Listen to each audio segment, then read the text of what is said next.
The throne room of the Imperial transport vessel Celestial Throne was beautiful beyond words. But Sergeant Park Jinsu had learned to ignore its beauty long ago. He stood at the back of the chamber, near the doors, where a human soldier belonged according to everyone who mattered on this ship.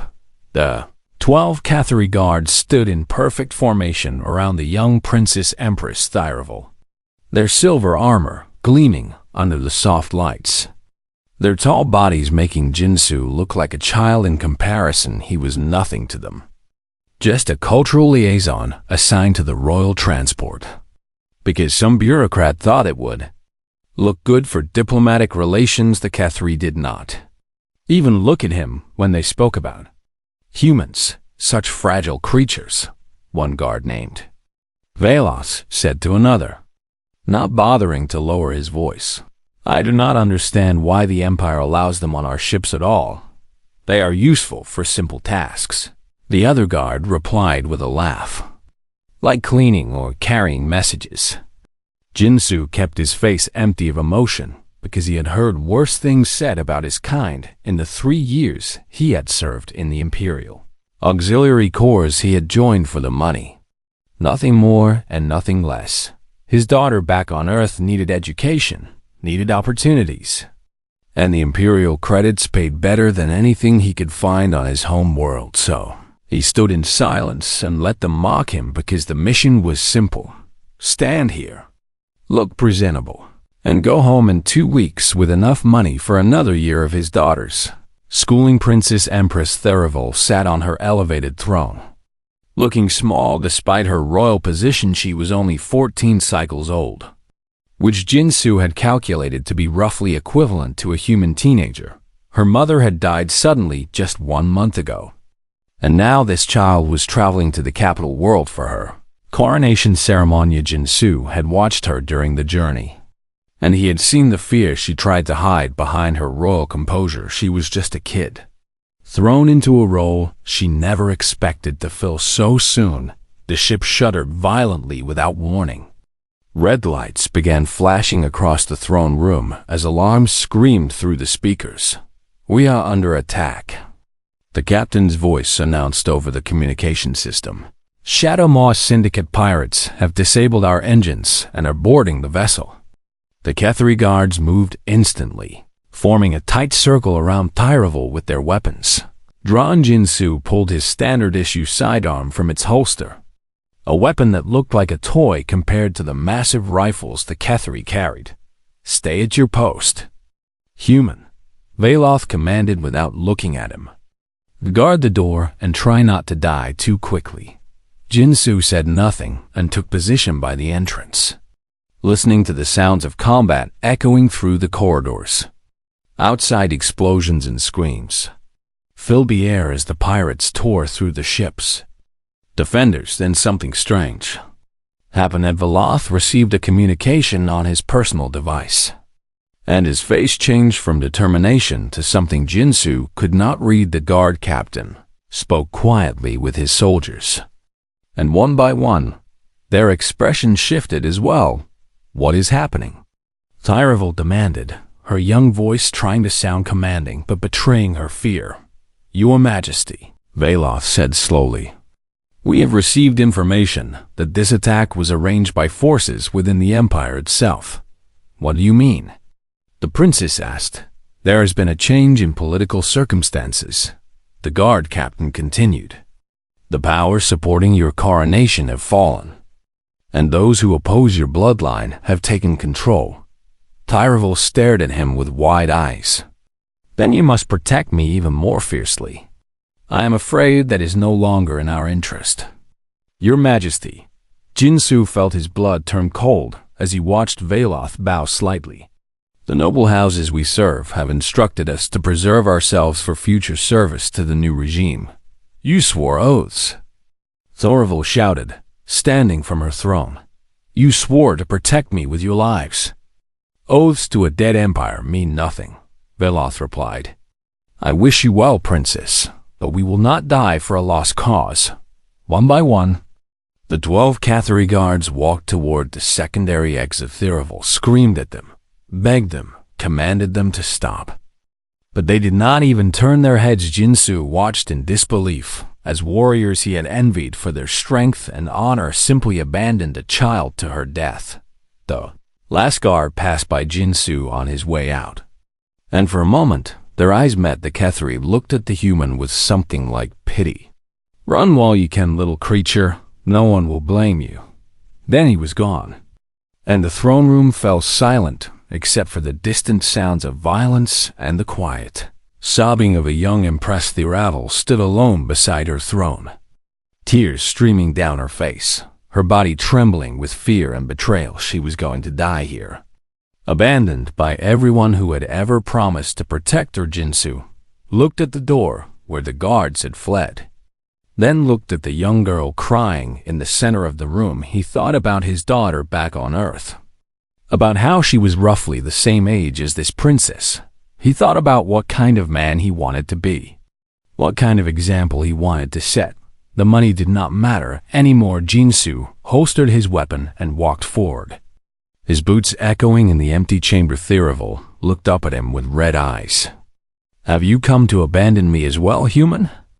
Jinsu stopped before her and slowly lowered himself to one knee, bowing his head in the formal gesture of service he had learned during his training. "Your Majesty," he said in his simple, accented galactic standard, "I am Sergeant Park Jinsu of Earth, and I am still here." She stared at him as if she could not understand his words. "Why would you stay when my own guards would not?" "Because I made a promise when I took this assignment," Jinsu replied, raising his head to meet her eyes. "And where I come from, will you not break promises to children?" The sound of cutting tools against metal filled the air as the pirates began working through the throne room doors. Jinsu stood and drew his sidearm again, placing himself between the princess and the entrance. He checked his ammunition. 24 shots in the magazine, and one spare magazine on his belt. 48 shots against an unknown number of enemies. The odds were terrible. But Jinsu had faced terrible odds before. He was human, after all. And humans had survived ice ages and plagues and wars that should have destroyed them 100 times over. "Stay behind me, Your Majesty," he said calmly. "And when I tell you to run, you run." "Where would I run to?" she asked, her voice small. "Anywhere I point," Jinsu replied. "I will figure out the rest."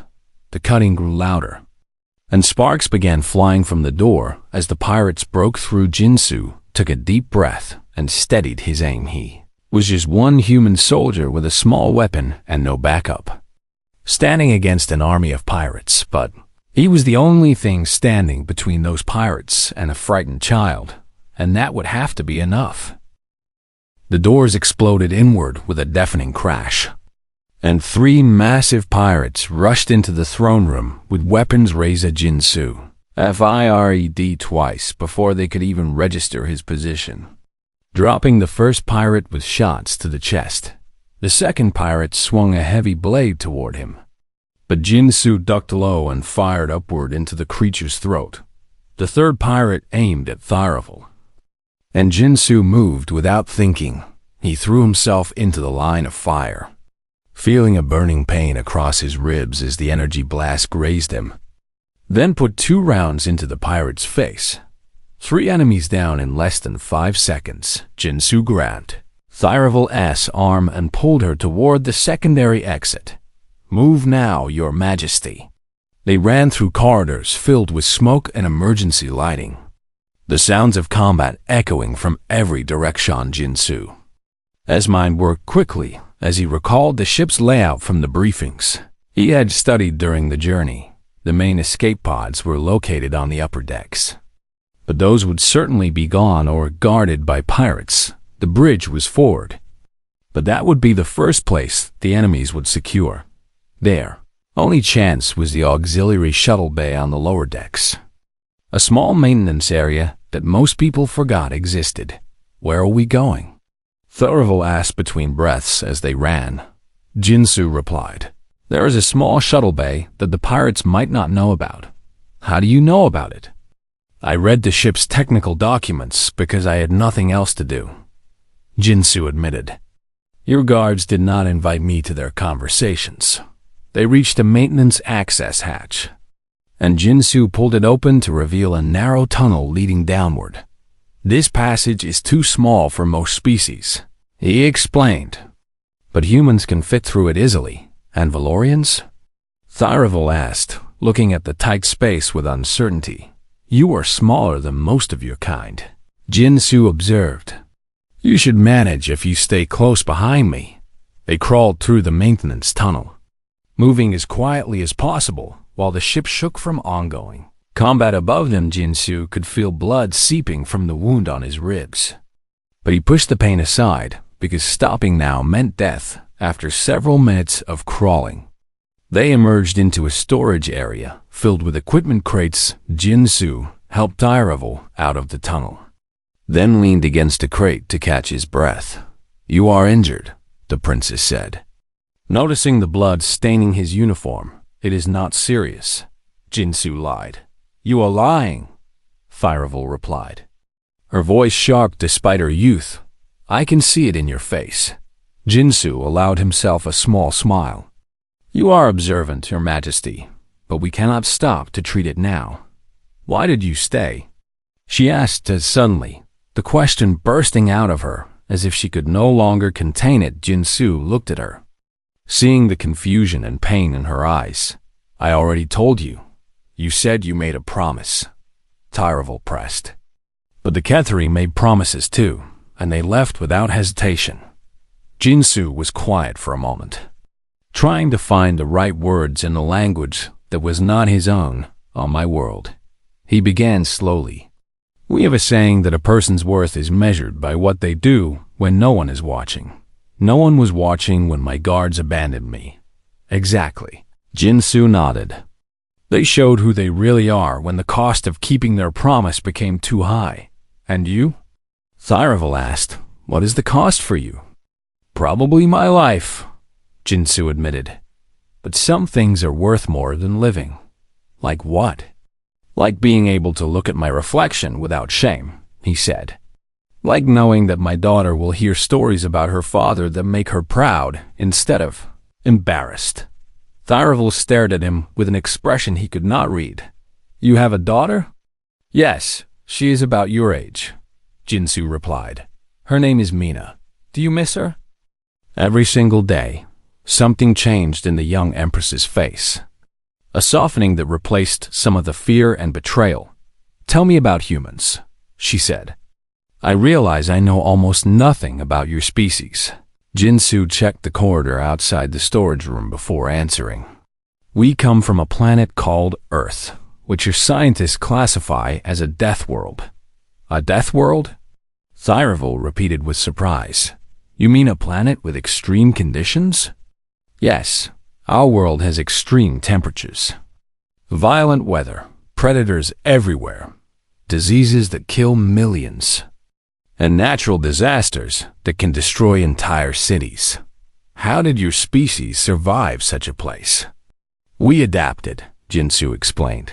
We could not outrun the predators, so we learned to hunt them instead, and we did not stop chasing them until they dropped from exhaustion. You chased your predators? Thyravel asked with disbelief. Humans are what you call persistence predators, Jinsu said. We are not the strongest or fastest creatures, but we can keep moving long after other species would collapse. That sounds terrifying. It is, Jinsu agreed with a grim smile. There is an old Earth saying, humans invented endurance hunting, which means we would chase an animal for days without stopping until it died from exhaustion. He peered around a corner, then motioned for her to follow. We also invented something called spite. What is spite? It is when you keep going not because you think you will win, but because you refuse to give your enemy the satisfaction of seeing you quit. They moved through another corridor, avoiding a patrol of pirates who passed just meters away. Jinsu's wound was bleeding more heavily now, leaving a trail that someone would eventually notice. We need to move faster, he whispered. They reached a junction where the path split in 3 directions. And Jinsu heard voices coming from the left. He was about to lead Thyreville to the right when 3 pirates appeared from that direction as well. Contact. One of them shouted. Raising his weapon, Jinsu shoved Thyreville behind a support pillar and opened fire. Dropping one pirate before diving for cover, energy blasts scorched the air where he had been standing. And he felt the heat singe his hair. He rolled, aimed, and fired twice more, hitting another pirate in the leg. The 3rd pirate charged at him with a blade, and Jinsu barely managed to deflect the strike with his forearm before slamming his pistol into the creature's face. The pirate stumbled back, and Jinsu finished him with a shot to the chest. The wounded pirate was trying to crawl away. Calling for help on his communicator, Jinsu silenced him with a final round. He stood there for a moment, breathing heavily, blood dripping from his arm where the blade had cut through his uniform. "Sergeant?" Thyreville's voice was small and frightened. "I am fine," Jinsu said, though he knew he was running out of time before his body failed him. "We keep moving." He took her hand and led her toward the auxiliary shuttle bay. Leaving bodies and blood behind them, they were close now. So close to survival, but as they rounded the final corner, Jinsu's scanner showed something that made his heart sink more. Then 20 life signs waited between them and the shuttle bay. The pirates had set a trap, and they were walking right into it. Jinsu stared at the scanner readings, counting the enemy life signs blocking their path to salvation. 23 pirates stood between them and the shuttle bay. Too many for him to fight through with his remaining ammunition and failing body. "What do we do?" Thyreville whispered. Seeing the grim expression on his face, Jinsu's mind raced through options. Discarding each one as impossible, he could try to create a diversion and send Thyreville ahead alone. But the thought of leaving her unprotected made his stomach turn. She had already been abandoned once today, and he refused to add himself to that list. "I have an idea," he said finally. "But it is dangerous. More dangerous than what we have already done?" "Possibly," Jinsu admitted. "I need to use the ship's systems against them." He led her to a nearby engineering access panel and began working with the controls. Grateful that the Imperial design shared some similarities with human technology. "What are you doing?" Thyreville asked. "I am going to make them think we are somewhere we are not," Jinsu explained, "and then make them very uncomfortable where they actually are." His fingers danced across the control panel as he accessed the ship's environmental systems within minutes. He had triggered false life sign readings in 3 different locations across the deck. "Now they will split their forces to investigate," he said, watching the scanner as several groups of pirates began moving toward the false signals. But 12 enemies still remained in the shuttle bay, including one life sign that was much larger than the others. "That big one is probably their leader," Jinsu muttered. "Pirates always keep their strongest warrior at the most important position." He triggered another system, and suddenly, the fire suppression protocol activated in the corridors. Surrounding the shuttle bay, foam and cooling agents flooded the hallways, creating chaos and blocking lines of sight. "Now we move!" They ran through the confusion, Jinsu shooting 2 disoriented pirates before they could react. The foam made everything slippery and difficult to see, which helped them more than it helped the enemies who did not know the ship's layout. They burst into the shuttle bay to find it nearly empty, with most of the pirates having rushed out to investigate the alarms and false readings. But one figure remained. Standing calmly in front of the only functional shuttle, he was massive, easily 3 meters tall, with dark scales covering his body and forearms ending in claws that looked capable of tearing through metal. A Krethri, Jinsu breathed, recognizing the species from his training. The pirate captain named Varath smiled with a mouth full of sharp teeth. "So you are the one causing all this trouble." Jinsu pushed Thyreville behind him and raised his weapon. "Step away from the shuttle," Varath laughed. A deep rumbling sound that echoed through the bay. "A human threatens me." "How amusing," I am not threatening you, Jinsu replied. I am telling you what is going to happen. And what is that, little creature? You are going to let us take that shuttle. Or I am going to kill you. Vorath's laughter grew louder. I have killed hundreds of warriors from species far more impressive than yours. And you think you can defeat me with that tiny weapon? Jinsu knew his pistol would not penetrate Krethri's scales. Not from this distance. He needed another approach. I challenge you to single combat, he said. Remembering the old spacer traditions he had learned about, by the laws of the void. You cannot refuse without losing honor in front of your crew. Vorath's eyes narrowed. You know our customs, human. I know many things. Very well, the pirate captain agreed. His smile returning. I accept your challenge. And when you are dead, I will take my time with the little princess. Jinsu handed his pistol to Therivel. If I fall, shoot him in the eyes and run.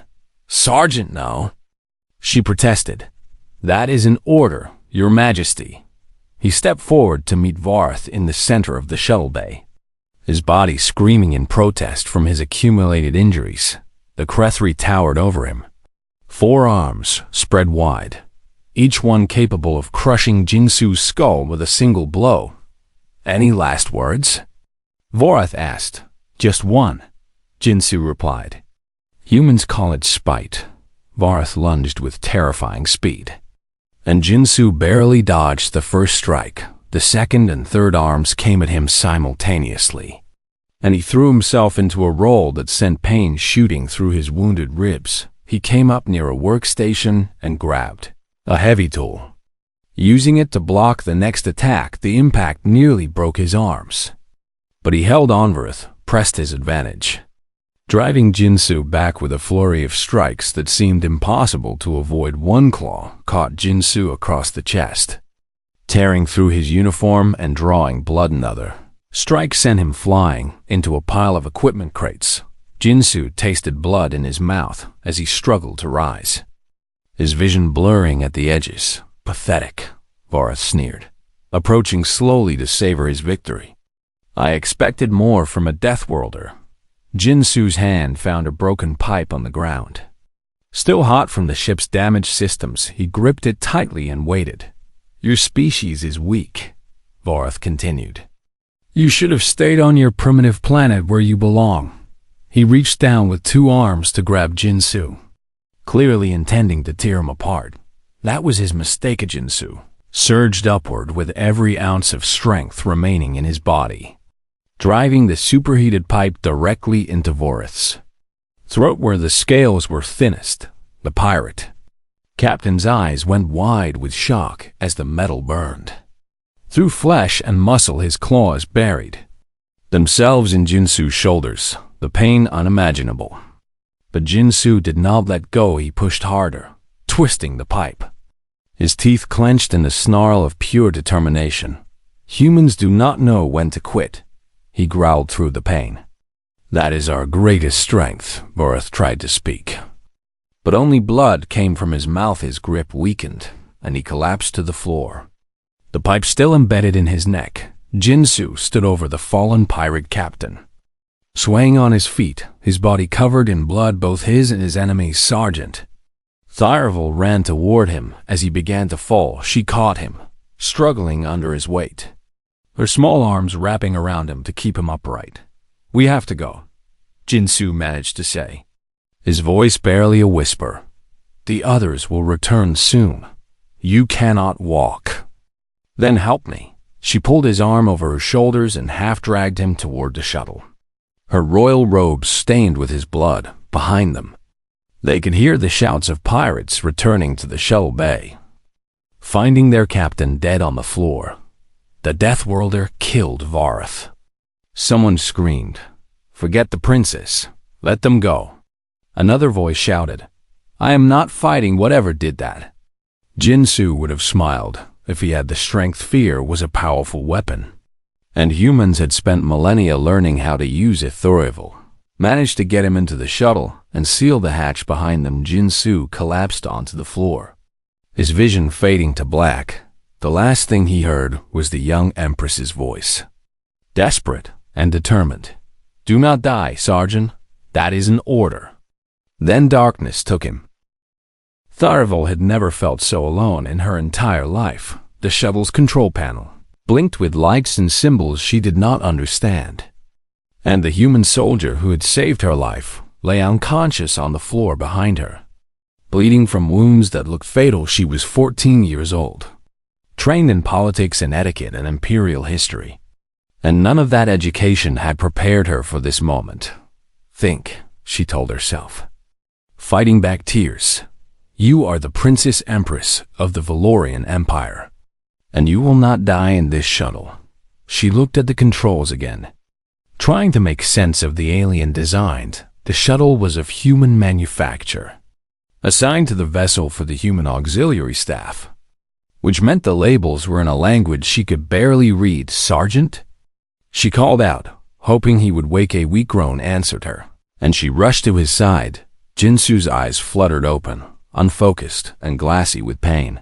"Your Majesty?" "I do not know how to fly this shuttle," Tharivel admitted, her voice breaking. "I will talk you through it," Jinsu whispered, every word clearly costing him effort. "Go to the pilot's seat." She returned to the front of the shuttle and sat in the oversized chair, her feet barely reaching the pedals below. "The big red button on the left starts the engines," Jinsu called out weakly. "Press it." She pressed it, and the shuttle hummed to life around her. Now the lever in the center lifts the shuttle off the ground. She pulled the lever, and the small craft rose unsteadily from the bay floor. "Good. Now you need to pilot us out of the bay doors. They are closed." "The small screen on your right shows shuttle bay controls," Jinsu managed to say. "Press the icon that looks like two arrows pointing outward." Tharivel found the icon and pressed it, watching with relief as the massive bay doors began to slide open through the gap. She could see the darkness of space and the distant light of stars. "Now push the flight stick forward slowly." She gripped the stick with trembling hands and pushed, sending the shuttle lurching toward the opening. Her movements were clumsy and unpracticed, but somehow she managed to guide the small craft through the doors and into the void beyond. "We are out," she shouted with a mix of terror and triumph. "Set a course for the nearest beacon," Jinsu instructed, his voice growing weaker. "The navigation computer will show you friendly signals in green." She found the navigation display and selected a green signal that seemed relatively close. The shuttle's computer took over, plotting a course and engaging the automated flight systems. Only then did Tharivel allow herself to breathe. She left the pilot's seat and rushed back to Jinsu, horrified by how much blood surrounded him. "I need to help you," she said, looking around desperately for medical supplies. "Emergency kit under the rear seats," Jinsu murmured. His eyes closing again, she found the kit and opened it with shaking hands, revealing bandages and medicines, and tools she did not recognize. "Tell me what to do." Jinsu's instructions came in fragments between moments of unconsciousness. Apply pressure to the worst wounds. Use the white packets to clean the cuts. The blue injector goes into the arm for pain. The green injector helps with blood. Tharivel worked frantically, her delicate hands becoming covered in human blood as she fought to keep him alive. She had never touched another being like this before. Servants and guards had always maintained proper distance from her royal person, and physical contact was reserved for formal ceremonies and nothing more. Now she was pressing bandages against a stranger's torn flesh, feeling his heartbeat flutter beneath her palms, desperate for him to survive. "Sergeant, you need to stay awake," she pleaded. "Tired," he whispered. "Tell me about your daughter." A faint smile crossed his pale face. "Mina, she's smart, smarter than me, wants to be a doctor. She sounds wonderful." "She is everything," Jinsu said, his eyes focusing on Tharivel for a moment. "That is why I work so far from home, so she can have opportunities I never had. You miss her more than you can imagine," he admitted, 3 years since I last held her. 3 years of letters and video messages that never feel like enough. Why did you choose a job that takes you away from her? Jinsu was quiet for a moment. Because I am her father. And a father does whatever he must to protect his child's future. Tyravel thought about her own father, dead before she was born. A name in history books rather than a living memory. She thought about her mother, cold and distant. More concerned with politics than parenting. No one had ever sacrificed anything for her out of love until today. Sergeant, she said softly. I do not understand something. What? My guards were sworn to protect me by ancient oaths, bound by honor and duty and the threat of disgrace. Yet they abandoned me without hesitation. She looked into his tired eyes. You had no oath, no duty, no reason to risk your life for me. Yet you stayed and fought until you could barely stand. I told you why. You said you made a promise. Tyravel recalled. But that is not the whole answer, is it?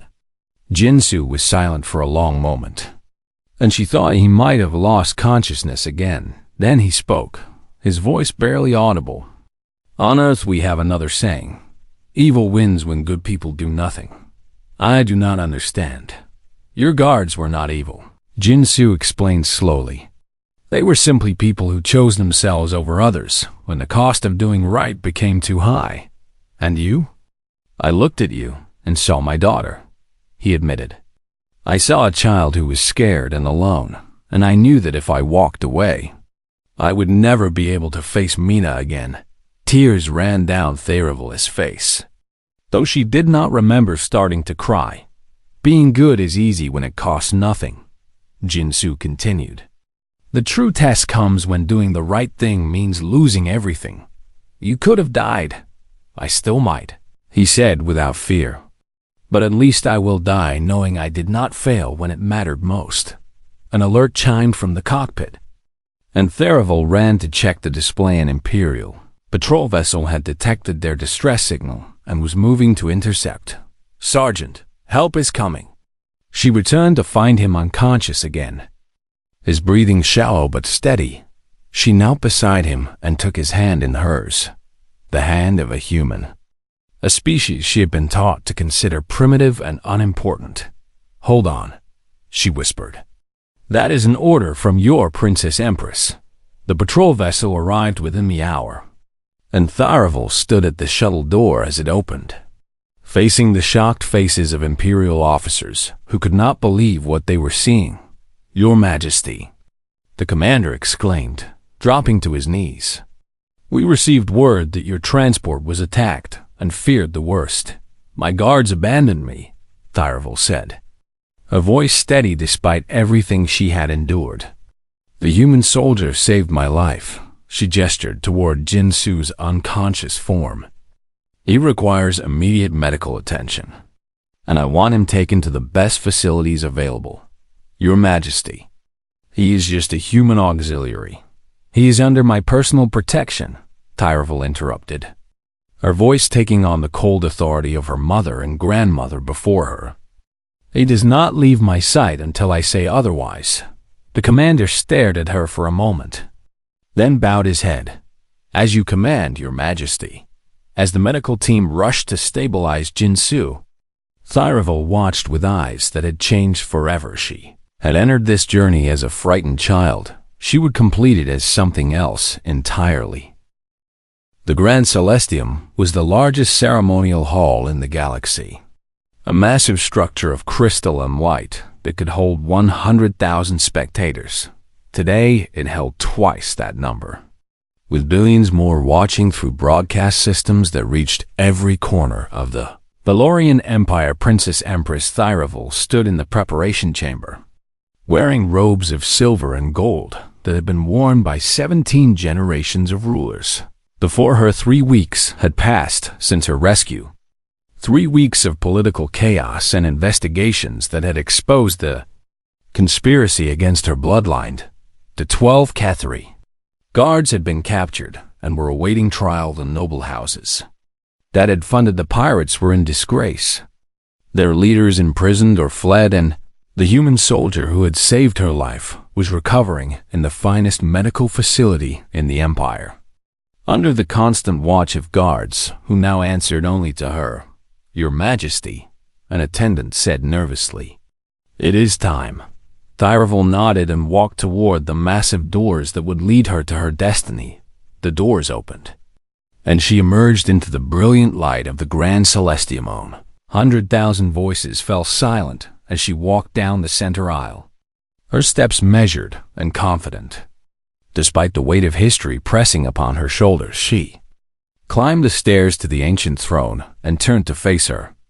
The ceremony proceeded according to traditions older than human civilization, with prayers and blessings and sacred words spoken by priests of the old faith.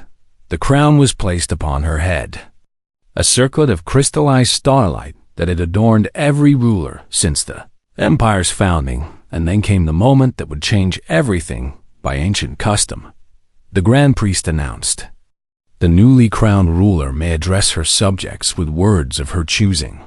Thyravel rose from the throne and walked to the edge of the platform where she could see the assembled masses and the countless broadcast devices that would carry her words.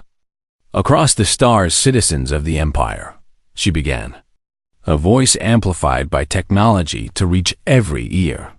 "I stand before you today not simply as your Empress, but as a survivor." The crowd stirred with murmurs of curiosity. 3 weeks ago, I was traveling to this very ceremony when pirates attacked my vessel. Thyravel continued. "This attack was not random, but was funded by traitors within our own empire who wished to end my bloodline." Gasps echoed through the hall as many in the audience heard these details for the first time.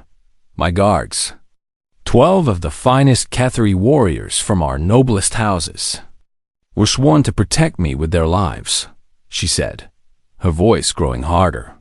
"When the attack came, and they learned that political circumstances had changed, they abandoned me without hesitation."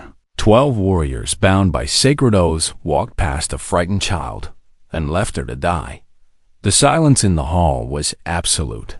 "I was alone," Thyravel said, "surrounded by enemies with no hope of survival." And then one soldier stepped forward. She raised her hand, and the door at the side of the hall opened. Sergeant Park Jinsu walked into the Grand Celestium, wearing a simple dress uniform of the Imperial Auxiliary Corps. His arm was still in a sling, and scars marked his face and hands. But he walked with quiet dignity as thousands of eyes turned toward him. "This human," Thyravel announced, "fought through an army of pirates to protect me, killed their captain in single combat despite being injured and outmatched, and refused to stop fighting until I was safe. He had no oath binding him to me, no political obligation, no promise of reward. He stayed because he believed it was the right thing to do." Jinsu reached the base of the stairs and stopped, looking up at the young Empress with the same calm expression he had worn when he first knelt before her in the throne room of the Celestial Throne. "I have spent these past weeks thinking about what this means," Thyravel continued, "thinking about what it says about our empire, that foreign soldiers show more honor than our own noble houses, and I have decided that things must change." The crowd began murmuring again, louder this time. "From this day forward," the young Empress declared, "humans will be granted full citizenship within the Valorian Empire." Shouts of protest erupted from sections of the audience, where noble families sat. But Thyravel continued without pause. "The old guard system, based on birthright and political obligation, has failed," she said. "It produced warriors who would abandon a child rather than face personal risk. A new guard will be created, one based on merit and proven loyalty rather than blood and tradition." The protests grew louder, but Thyravel raised her hand for silence. "I am your Empress," she said, her voice cutting through the noise with an authority that surprised even herself. "And I have seen with my own eyes what happens when we value breeding over character." She turned to look at Jinsu. "Sergeant Park Jinsu of Earth, Step forward. He climbed the stairs slowly, favoring his injured side, until he stood before her. Kneel, she commanded. He lowered himself to one knee. His head bowed. This man saved my life when no one else would, Tyrevol announced to the watching galaxy. He proved himself more worthy of honor than warriors from the greatest noble houses. Therefore, by my authority as Empress of the Valorian Empire, I name him Lord Commander of the Imperial Guard.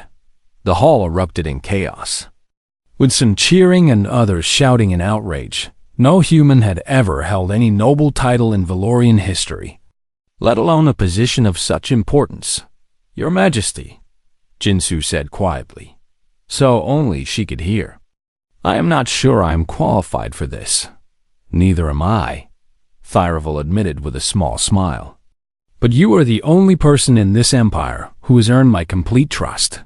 She raised her voice again. Some of you will say that this human is unworthy of such honor. To those people, I say this. Bring me 12 warriors from your noble houses who would stand against an army of pirates to protect the child, and I will consider your objection. Until then, my decision stands. She extended her hand to Jinsu, helping him rise to his feet. Lord Commander, she said formally, do you accept this responsibility? Jinsu looked at her for a long moment, and she could see him thinking about his daughter, his home, the life he had left behind on Earth. Then he nodded. I accept, Your Majesty, and I swear to serve with the same dedication I showed in that shuttle bay. I know you will, Thyravol replied. She turned back to the crowd. Standing beside Jinsu, rather than in front of him, the gesture was small, but its meaning was unmistakable to everyone watching. The old order was ending. A new one was being born. My people, Thyravol concluded. I cannot promise that my reign will be easy or that the changes I bring will be welcomed by everyone. But I can promise you this. I will lead with the same courage that was shown to me when I needed it most. I will judge people by their actions rather than their birthright. And I will never forget that true loyalty cannot be bought or commanded, but must be earned through trust and mutual respect. She raised her hand in the traditional gesture of blessing. May the stars guide our empire into a new era. The ceremony ended, but Thyravol remained on the platform with Jinsu by her side. What happens now? He asked quietly. Now we build something better, she replied. And we prove that my faith in you was not misplaced. Jinsu looked out at the massive crowd. At the mixture of hope and hostility in the faces below, it will not be easy. No, Thyravol agreed. But I have learned something important from you, Sergeant. What is that?